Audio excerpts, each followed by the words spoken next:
I'm Miranda Angels-Tunn, 34, and I rose through the ranks to become a decorated officer in the U.S. military. For years, I tried to bridge the gap with my father, showing up, achieving, and hoping he'd be proud.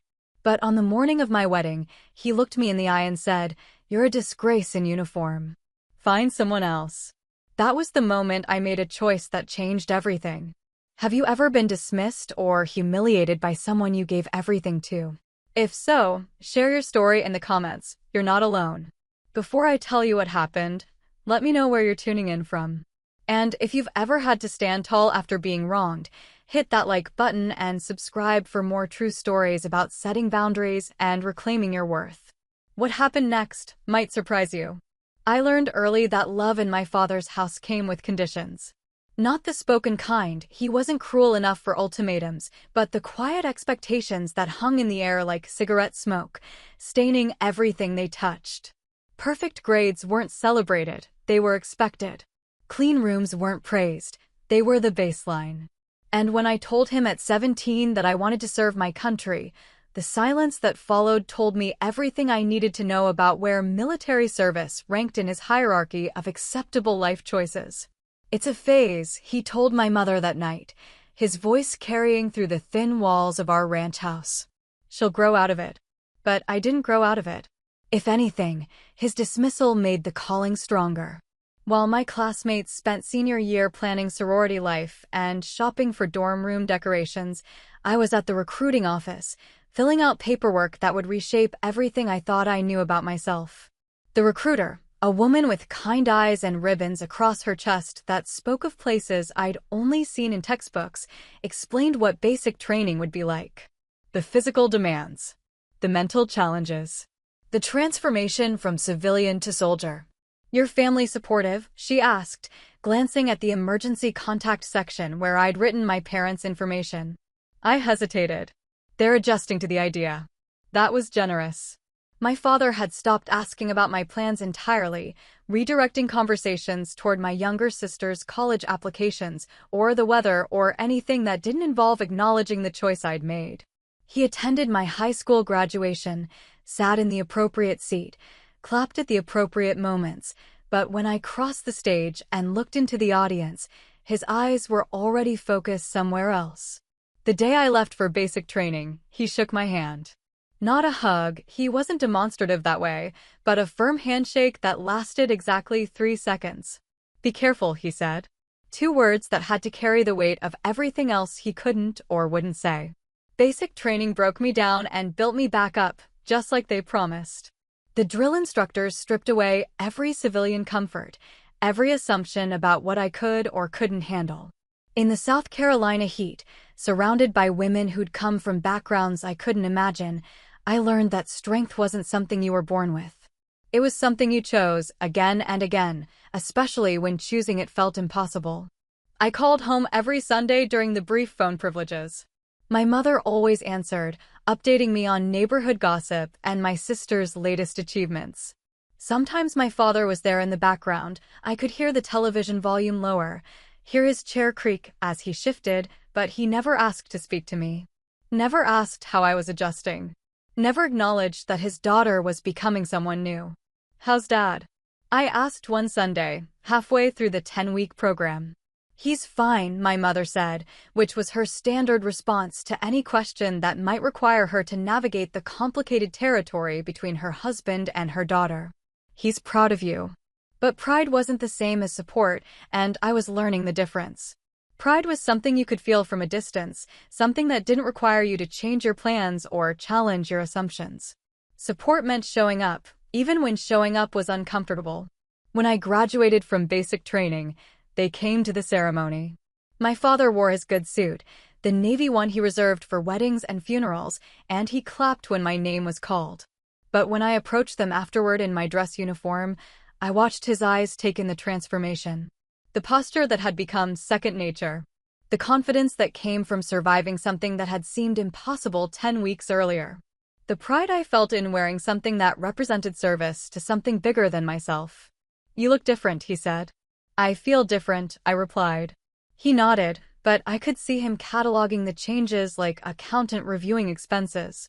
Each difference was something that took me further from the daughter he'd expected to raise, closer to the woman I was choosing to become.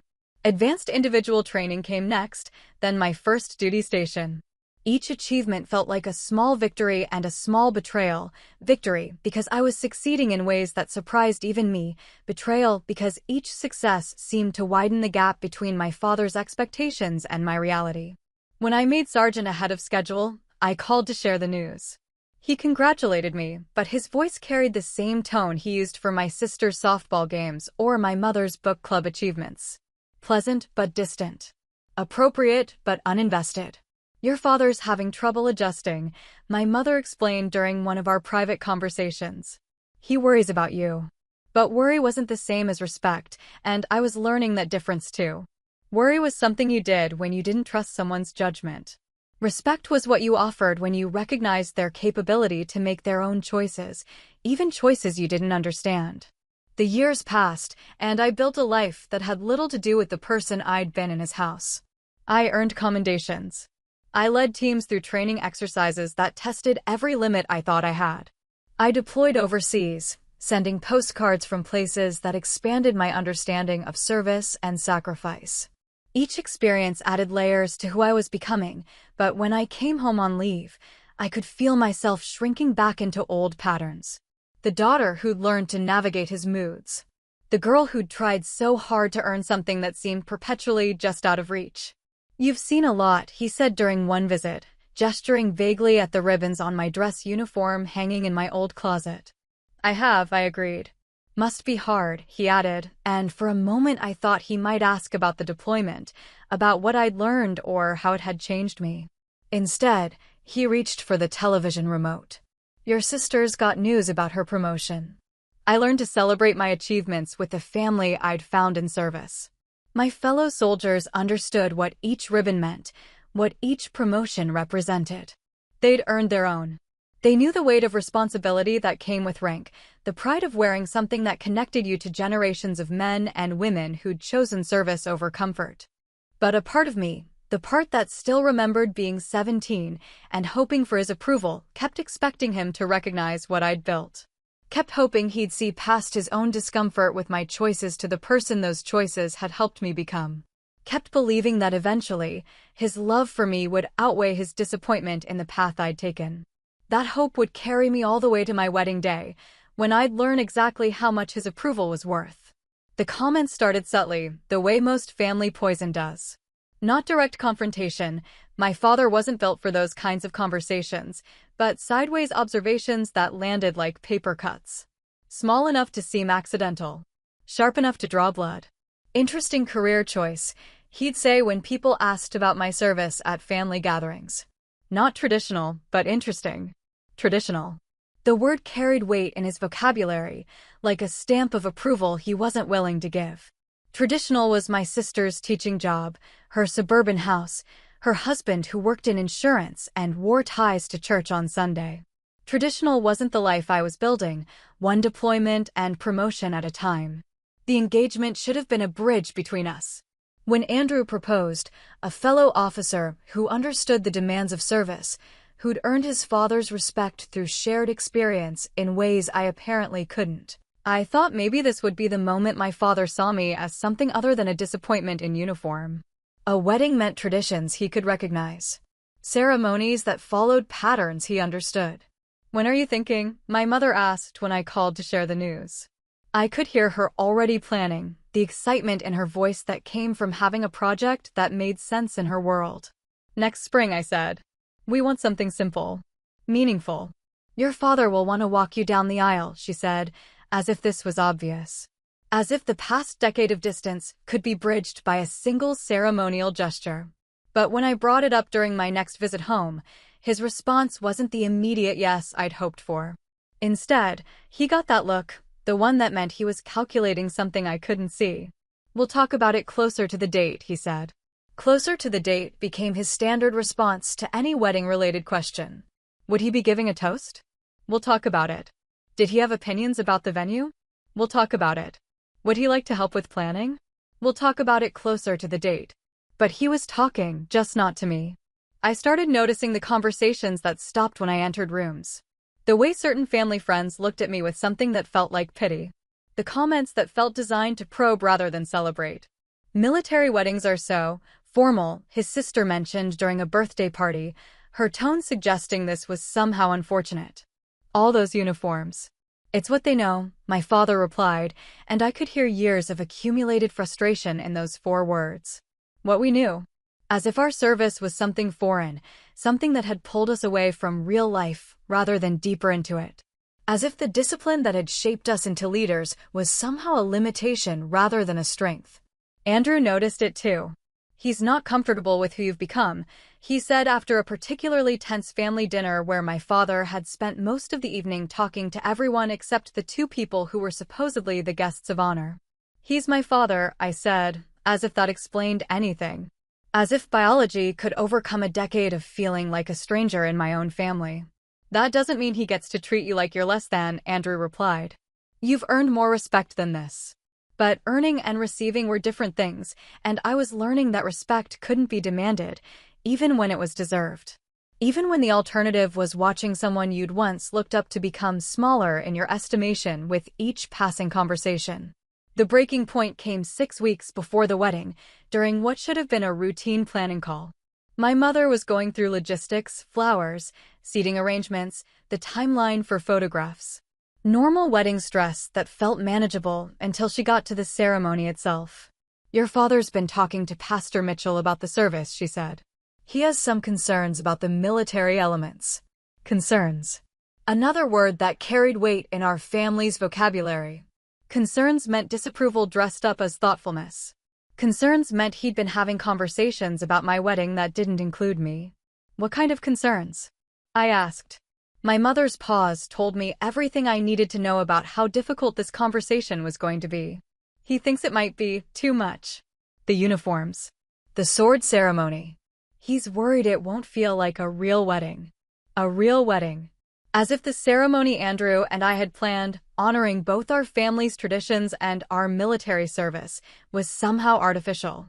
As if the vows we'd written, the community we'd built, the love we'd found weren't real because they existed within the context of our chosen profession. What does that mean, exactly? I asked. He just wants it to feel like home, my mother said.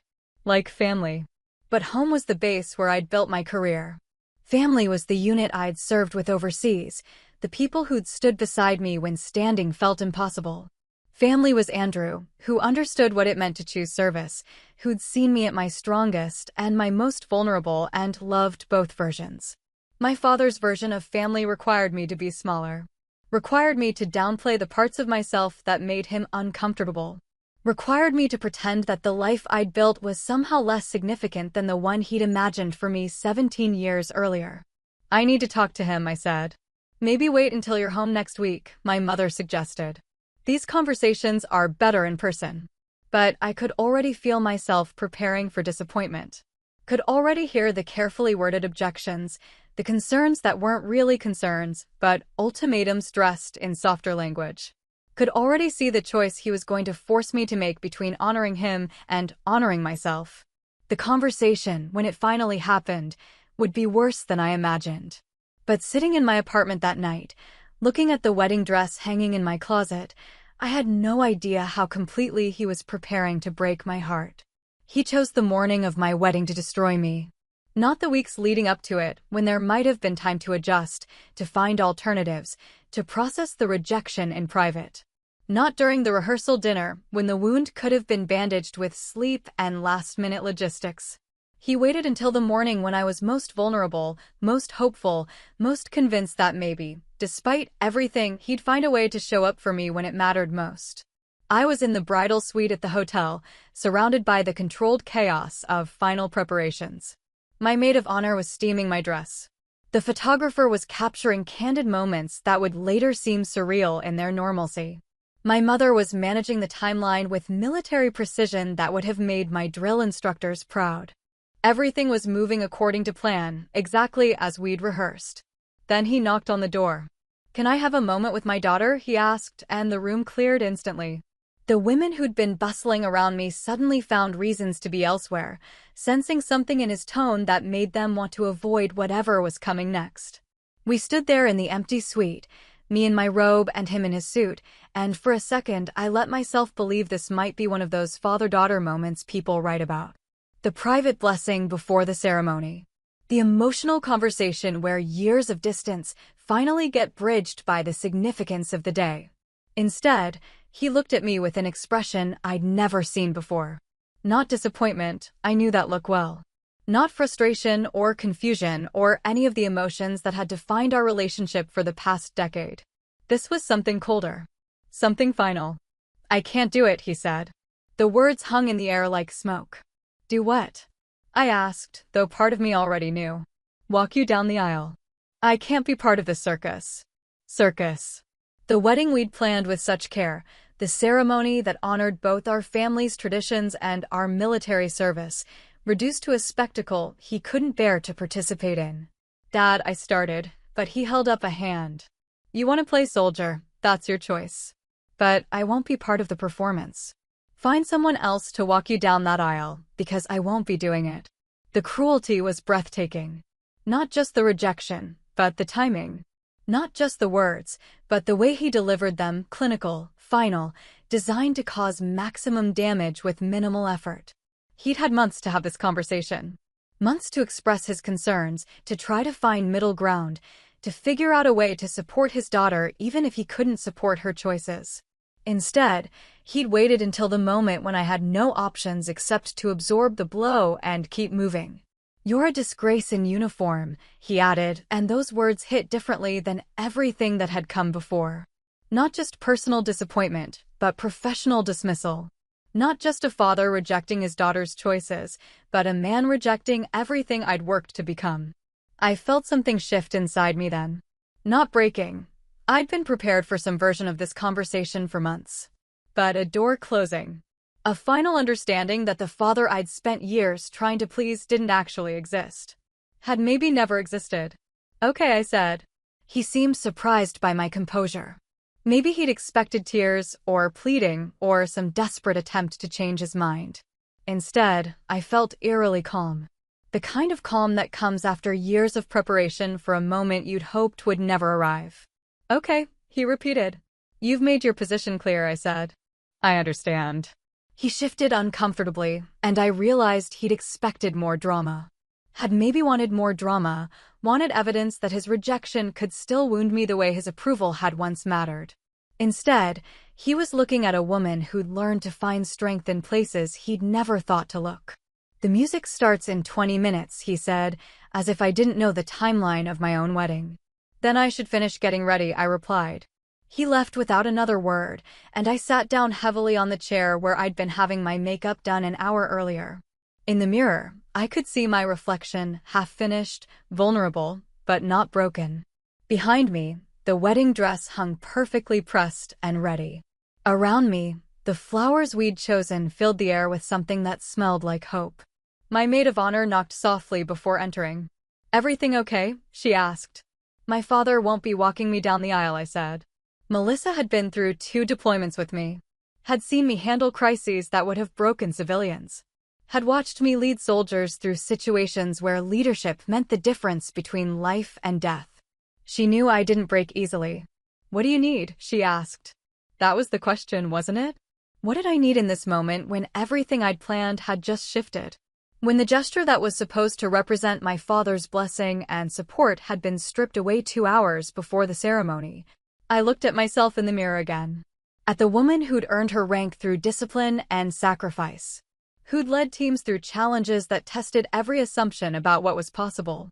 Who'd built a life that had meaning and purpose, even if it wasn't the life her father had imagined for her. I need to finish getting ready, I said. And then I need to walk down that aisle and marry the man I love. Alone? Melissa asked gently. If that's what it takes, I replied. But I was wrong about walking alone. In 30 minutes, I'd discover that sometimes the people who show up for you are the ones you least expect. Sometimes family isn't about blood, but about choosing to stand beside someone when standing beside them matters most. The revelation hit me in layers, like aftershocks following an earthquake. First, the immediate impact of his rejection, sharp, breathtaking, designed to leave marks. Then, the deeper understanding of what those words represented. Not just disappointment in my choices, but complete dismissal of the woman those choices had helped me become. I sat in that bridal suite, staring at my reflection while Melissa finished my makeup with hands steadier than mine, and felt something I hadn't expected: relief. Not the kind I'd hoped for, the relief of finally earning his approval, but the relief of finally understanding where we stood. No more waiting for him to see me clearly. No more hope that the next achievement, the next milestone, the next attempt to bridge our differences would be the one that worked. He'd looked at everything I'd built and called it a disgrace. Had reduced a decade of service, leadership, and growth to playing soldier. Had chosen the morning of my wedding, when I was most vulnerable, most hopeful, to make sure I understood exactly how little my choices meant to him. He's been planning this, I said aloud, the realization forming as I spoke. This wasn't a last-minute decision. He's been building toward this moment. Melissa paused with the lipstick halfway to my face. What do you mean? The comments over the past few months. The concerns about the military elements of the ceremony. The way he kept deflecting conversations about wedding planning. I could see the pattern now, could trace the deliberate steps he'd taken to position himself for this rejection. He wanted maximum impact. It wasn't enough to simply decline to participate. He needed me to feel the full weight of his disappointment, needed me to understand that choosing service over his approval came with consequences. The timing wasn't accidental, it was strategic. Cruel in a way that spoke to calculation rather than emotion. What kind of father does that to his daughter? Melissa asked. The question hung in the air between us. I'd been asking myself variations of it for years, but never quite so directly. What kind of father watches his daughter excel in a demanding career and calls it playing? What kind of father takes pride in appearances but not in substance? What kind of father waits until his daughter's wedding morning to deliver maximum emotional damage? The kind who needs control more than connection, I said finally. And there it was, the truth I'd been dancing around for years. This wasn't about my career choices or his discomfort with military life. This was about power. About a man who'd built his identity around being the authority in his family, who couldn't adapt when one of his children chose a path that put her beyond his control. Every achievement I'd earned had been evidence of my independence. Every promotion had been proof that I didn't need his approval to succeed. Every deployment had been a reminder that I'd found purpose and meaning in places he couldn't reach.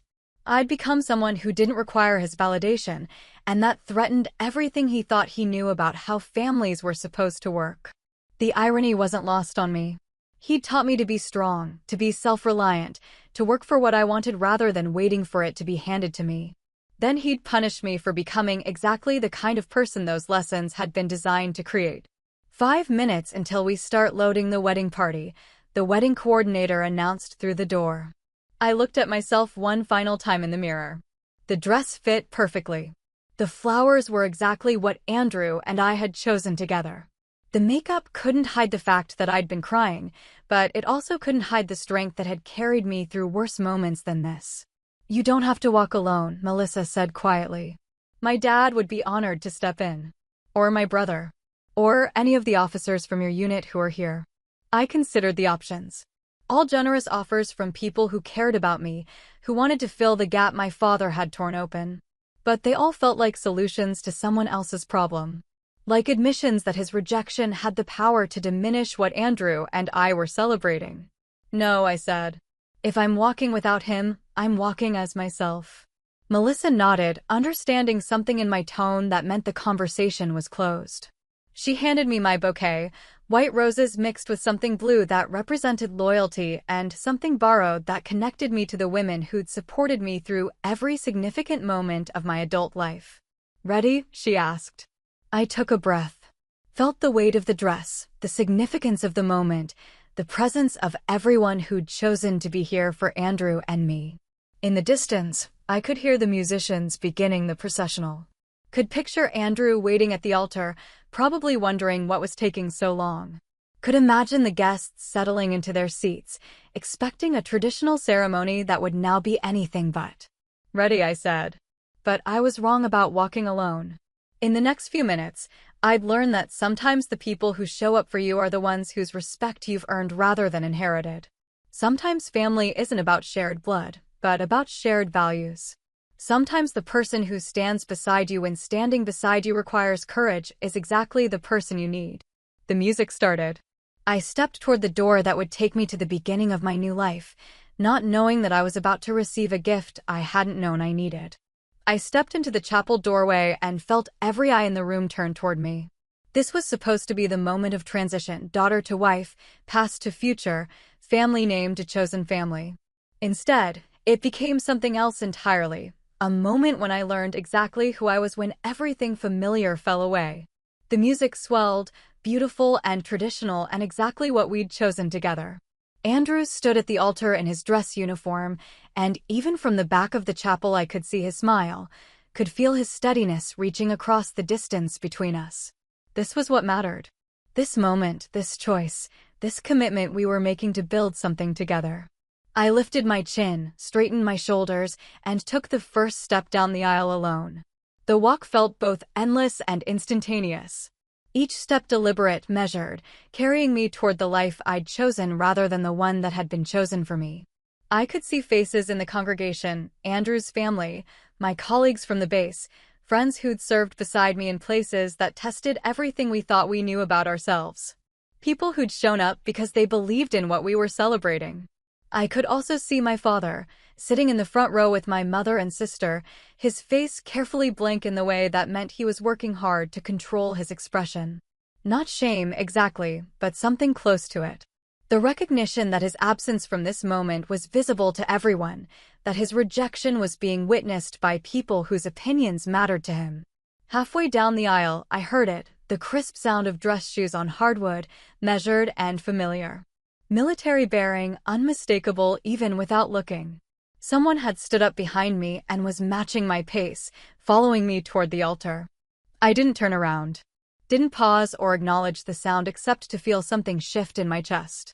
Someone was choosing to stand with me in this moment, not because I'd asked, but because they understood what the moment required. The whispers started rippling through the congregation. A sound like wind through leaves, quiet but persistent. I could feel the energy in the room change from uncomfortable sympathy to something else entirely. Anticipation. Recognition. Respect. 3 steps from the altar, Colonel Martinez appeared beside me. Not hurrying to catch up, not making a scene, but simply present. Taking his place beside me as if he'd always been meant to be there. He was my commanding officer, a decorated war hero whose ribbons told stories of service that had shaped him into the kind of leader other leaders looked up to. He was also, in that moment, exactly the father figure I'd needed without knowing I needed him. He offered his arm without a word, and I took it without hesitation. Together, we covered the final steps to where Andrew waited, and I felt something I hadn't expected, completeness. Not because I'd needed someone to fill my father's role, but because I'd found someone who understood the significance of what that role should represent. Colonel Martinez placed my hand in Andrew's with the gravity the moment deserved. "It's an honor," he said quietly, words meant for both of us, but carrying enough weight for everyone in the chapel to feel. Andrew's eyes were bright with understanding and something that looked like fierce pride. He knew what this gesture meant, knew the courage it had taken Colonel Martinez to step forward, knew the message it sent about the family we'd found in service. "Thank you, sir," Andrew said, and the formality carried none of the distance it might have in other circumstances. This was respect between soldiers, recognition between men who understood what it meant to serve something larger than themselves. I turned back toward the congregation before the ceremony began, ostensibly to hand my bouquet to Melissa, but really to see my father's face. He was pale, his carefully controlled expression replaced by something raw. Shock, perhaps. Or the recognition that his rejection hadn't diminished me, it had revealed the kind of respect I'd earned from people whose opinions were based on merit rather than biology. The ceremony itself was beautiful, traditional vows mixed with military customs that honored both our families and our service. When we exchanged rings, Colonel Martinez stood at attention beside us, his presence a reminder that family could be chosen as well as inherited. When we kissed as husband and wife, the applause felt like more than celebration, it felt like vindication. During the recessional, as Andrew and I walked back down the aisle together, I caught my father's eye one more time. He was looking at me with an expression I'd never seen before. Not disappointment or disapproval, but something that might have been the beginning of understanding. Too late, certainly. Too little, definitely. But perhaps the first crack in whatever wall he'd built between us. Later, during the reception, Colonel Martinez approached me while I was talking with some of my former unit members. "Congratulations, Major," he said, using my rank in a way that reminded everyone within earshot of what I'd achieved. "Thank you for what you did today, sir," I replied. "It meant more than you know." He nodded, then looked toward where my father was standing with a small group of relatives, looking isolated in a way that suggested he was finally beginning to understand the consequences of his choices. "Respect is earned," Colonel Martinez said quietly. "And you've earned more than most. Don't let anyone convince you otherwise." The reception continued around us, dancing, toasts, celebration of the life Andrew and I were beginning together. But that moment of recognition from someone whose respect meant everything to me felt like the real ceremony. The official acknowledgement that I'd become exactly who I was supposed to be, regardless of who had chosen to witness that transformation. The phone call came 3 days after we returned from our honeymoon. I was unpacking, sorting through gifts and cards, settling back into the routine of married life when my mother's number appeared on the screen. Her voice carried that careful neutrality she'd perfected over the years, the tone that meant she was navigating dangerous emotional territory. "Your father wants to talk," she said without preamble. I continued folding the silk scarf we'd bought in Rome, taking time to consider my response. 3 days. He'd waited 3 days after his public humiliation to decide he wanted to have a conversation. 3 days to let the reality of what had happened at the wedding settle into something he could live with. "About what?" I asked. "He thinks maybe things got out of hand. He wants to clear the air." Clear the air. As if what had happened was a misunderstanding rather than a deliberate choice. As if his rejection of me on my wedding morning was something that could be explained away with the right combination of words and carefully constructed regret. "Put him on," I said. The pause stretched long enough that I wondered if he'd changed his mind. Then his voice came through the line, gruffer than usual, carrying the weight of someone who wasn't accustomed to being in the wrong. "That was quite a scene at your wedding," he said. A scene. Not his rejection of his daughter, not his refusal to participate in one of the most important moments of my life, but my response to that rejection. The way I'd handled his abandonment had become the problem, not the abandonment itself. "Yes, it was," I agreed. "You embarrassed me," he continued. "Having that officer step in like that, making it look like I wasn't good enough to walk my own daughter down the aisle." The complaint was so perfectly backward that I actually laughed. Not with humor, but with the recognition that even now, even after everything that had happened, he couldn't see past his own wounded pride to understand what he'd done. "You weren't there to walk me down the aisle," I pointed out. "You refused, remember?" I explained my position. "You chose to make it into something bigger than it needed to be." His position. As if calling me a disgrace in uniform was a reasonable stance that deserved respect rather than the cruel judgment it had been. As if telling me to find someone else was a minor disagreement rather than a fundamental rejection. "What exactly did you expect me to do?" I asked. "Cancel the wedding? Stand there alone and let everyone see that my father couldn't be bothered to show up for me? You could have postponed things. Given us time to work it out." Work it out. After 10 years of him dismissing my career, questioning my choices, treating my service like an embarrassing hobby I'd eventually grow out of, he thought we could work it out in the space between the morning of my wedding and the ceremony itself. "There was nothing to work out," I said. "You made your feelings clear. You think I'm a disgrace.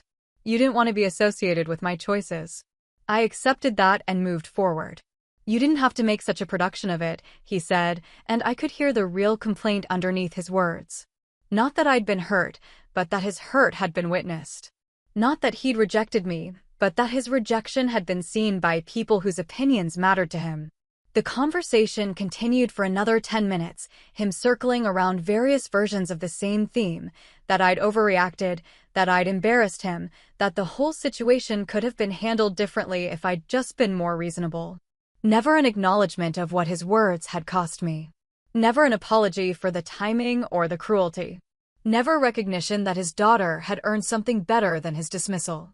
I think we should maintain some distance for a while, I said when he finally ran out of complaints. Don't be dramatic, he replied. We're family. Family shows up for each other, I said. Family finds ways to support each other even when they don't understand the choices being made. Family doesn't wait until the most vulnerable moment to deliver the deepest cuts. You're being oversensitive. I'm being realistic, I corrected. You've made it clear how you feel about my life, my career, my choices. I'm accepting that and adjusting our relationship accordingly. The silence that followed told me he hadn't expected this response. Had expected me to absorb his criticism, accept his version of events, and return to the dynamic we'd maintained for years, him disapproving, me trying harder to earn something he'd never been willing to give. You're my daughter, he said finally. Yes, I agreed. But that's not enough anymore. Being your daughter doesn't mean accepting disrespect. It doesn't mean tolerating cruelty. It doesn't mean pretending that biology gives you permission to diminish everything I've worked to become. I hung up before he could respond, and in the silence that followed, I felt something I hadn't expected. Peace. Not the peace of reconciliation, but the peace of finally accepting reality. My father was who he was, and who he was didn't include the capacity to see me clearly or support me unconditionally. Andrew found me in our bedroom an hour later, still sitting with the phone in my hand. How did it go? He asked. It went exactly how I expected, I replied. He's not sorry. He's not wrong. And he's not going to change. Andrew sat beside me on the bed we'd chosen together, in the house we'd bought together, in the life we'd built together. I'm sorry, he said. I'm not, I replied, and realized I meant it. I spent years hoping he'd become the father I needed. Now I can stop hoping and focus on the family I actually have. He took my hand, the one wearing the ring that symbolized our choice to build something better than what we'd inherited. Our family, he said. Our family, I agreed, and felt the truth of it settle into something solid and permanent. 2 years passed before he tried again. 2 years of limited contact, strained holiday phone calls that lasted exactly long enough to satisfy my mother's need for family harmony. 2 years of birthday cards with generic messages and Christmas gifts that showed he'd been shopping for a stranger. 2 years of him learning what it felt like to be held at arm's length by the daughter he'd spent a decade taking for granted. I'd built something beautiful in those 2 years. Andrew and I had found our rhythm as a married couple, supporting each other through deployments and promotions and the 1,000 small challenges that came with military life. I'd earned another commendation, led a training exercise that had been written up in military publications, and been selected for a prestigious assignment that would have made headlines in the local paper if anyone had bothered to tell them. My father hadn't asked about any of it. The second attempt at reconciliation came through my mother, the way most difficult conversations in our family did. She called on a Tuesday evening while I was reviewing personnel files, her voice carrying that familiar tension that meant she was about to ask for something she wasn't sure I'd give. Your father's been thinking, she said. I set down the file I'd been reading and leaned back in my chair. About what? He misses you. He wants to try to rebuild things between you two. Rebuild. As if what we'd had before was worth reconstructing rather than something that needed to be built from scratch, on a foundation that could actually support the weight of who I'd become. What does that look like? I asked. He was hoping you might come to dinner. Just the family. Nothing formal, nothing complicated. Just a chance to spend time together. I considered the offer. Part of me, the part that still remembered being 7 years old and thinking my father could fix anything, wanted to believe that maybe he'd spent the past 2 years thinking about what had happened. Maybe he developed some understanding of why his words had cut so deep, why his timing had been so cruel, why his rejection had felt like such a fundamental betrayal. Did he ask you to call me? I said. The pause told me everything I needed to know about who had initiated this conversation. He's not good with these kinds of conversations, my mother said. You know that. But he cares about you. Caring wasn't the same as respecting, and I'd learned that distinction too clearly to ignore it now. Caring was what you felt for someone from a distance. Respect was what you offered when you took the time to understand who they actually were. If he wants to have dinner, he can call me himself, I said. He's proud, my mother replied, as if this was explanation enough for 2 years of distance. So am I said. The call came 3 days later. His voice on the phone sounded older, rougher around the edges in a way that suggested the past 2 years hadn't been as easy for him as I'd imagined. "Your mother says you might be willing to have dinner," he said. Not an invitation, exactly. More like a confirmation of something he hoped might be true. Even now, even when he was supposedly reaching out, he couldn't bring himself to make the gesture that required him to risk rejection.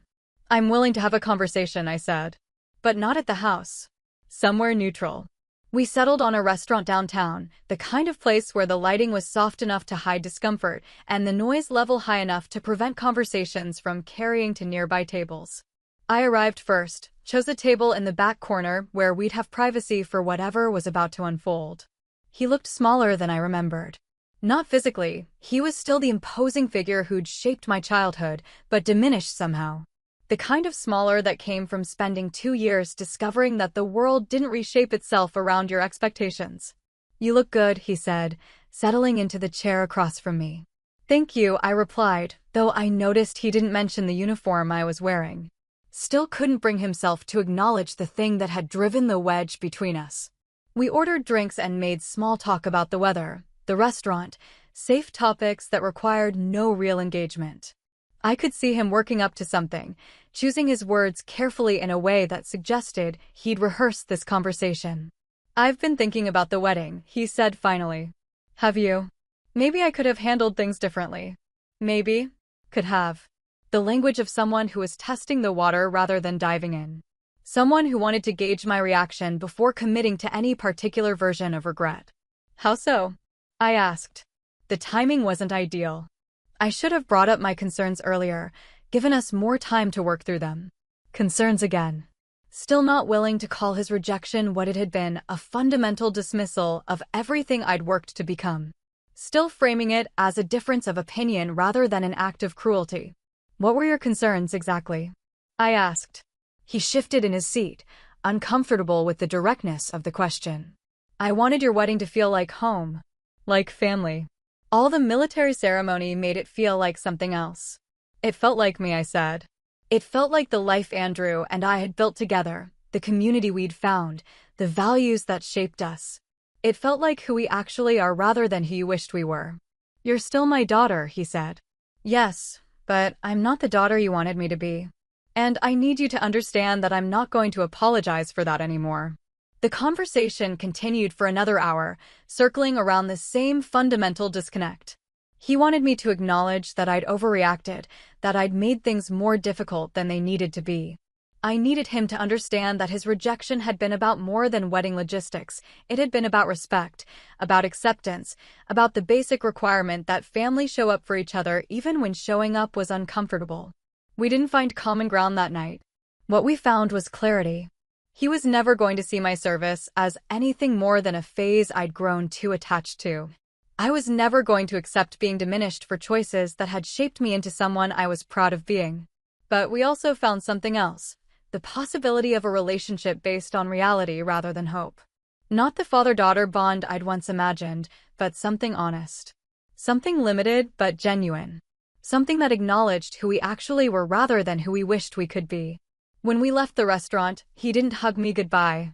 But he shook my hand with something that felt like respect, even if it wasn't the kind of respect I'd once hoped for. "Take care of yourself," he said. "I will," I replied, and meant it. 5 years after the wedding, I received a letter that changed everything I thought I knew about redemption. Not my father's redemption. That story had already been written, its limitations clearly defined, but my own. The understanding that healing doesn't always look like reconciliation, and strength doesn't always require forgiveness. The letter came from Colonel Martinez, written on official stationery, but with a personal tone that made it clear this wasn't routine correspondence. He was retiring after 30 years of service, and he wanted me to know that walking me down the aisle that day remained one of the proudest moments of his career. "You showed every person in that chapel what dignity looks like under pressure," he wrote. "You demonstrated that grace isn't about having everything go according to plan. It's about how you respond when the plan falls apart. That lesson has stayed with me, and I've shared your story with countless young officers who needed to understand that leadership sometimes means standing alone until the right people choose to stand with you." My story. I'd never thought of that day as a story worth telling, but Colonel Martinez had been sharing it, using it as an example of how to handle betrayal without losing your integrity, how to face rejection without accepting diminishment, how to build something beautiful even when the people you'd hoped would help you choose to walk away instead. The letter arrived on a Tuesday, the same day I learned I'd been selected for promotion to lieutenant colonel. The timing felt significant, like the universe's way of connecting the girl who'd walked down the aisle alone with the woman who'd built a career on her own terms. Andrew found me that evening sitting on our back porch, the letter in one hand and my promotion orders in the other. We'd bought the house 2 years earlier, a small place with a big yard where we could host barbecues for our unit, where visiting family could stay when they came to see us, where we could build the kind of home that reflected our values rather than our obligations. Good news or complicated news? He asked, settling into the chair beside me. Both, I said, handing him the letter. Colonel Martinez is retiring. He wrote to tell me about the impact that day had on his perspective about leadership. Andrew read the letter twice, then looked at me with an expression I'd learned to recognize over our years together. Pride mixed with something deeper, the understanding that we'd weathered something that could have broken us and had emerged stronger for the experience. He's right, Andrew said. That day changed how I think about courage too. Watching you handle your father's rejection, seeing you walk down that aisle with your head high, it showed me what real strength looks like. We sat in comfortable silence, watching the sun set over the neighborhood we'd made our own. Around us, the sounds of other families, children playing, barbecues firing up, conversations carrying across backyards, reminded me of everything we'd built. Not just our marriage, but our community, our chosen family, our place in something larger than ourselves. Any word from your father lately? Andrew asked. I shook my head. Birthday card last month. Christmas gift that showed he'd bought it online without much thought. The usual. Our relationship had settled into something predictable over the past few years. Polite but distant. Careful but not cruel. He'd learned to avoid topics that might spark conflict, and I'd learned to accept the limited version of connection he was capable of offering. It wasn't what either of us had once hoped for, but it was honest. It was sustainable. It was enough. Do you think he'll ever understand what he lost? Andrew asked. I considered the question. My father had lost access to my achievements, my struggles, my growth as a person and a leader. He'd chosen his discomfort with my choices over his relationship with his daughter, and that choice had cost him years of connection he could never recover. But understanding loss and accepting responsibility for it were different things. Understanding required the kind of self-reflection my father had never been particularly good at. It required acknowledging that his expectations had been more important to him than his daughter's happiness, that his approval had come with conditions that made it worthless. I don't think it matters whether he understands, I said finally. What matters is that I understand. I understand that I can't make someone respect me who's determined not to. I understand that love without acceptance isn't enough. I understand that sometimes the most loving thing you can do is protect yourself from people who can't see your worth. Colonel Martinez's letter had reminded me of something I'd known intellectually but needed to feel emotionally. That day at the wedding hadn't been about my father's failure. It had been about my success. My ability to handle betrayal without betraying myself. My refusal to let someone else's limitations define my possibilities. You know what the best part of his letter was? I said to Andrew. What? He called it my story. All these years, I've been thinking about that day as something that happened to me. Something I survived. But he's right, it's my story.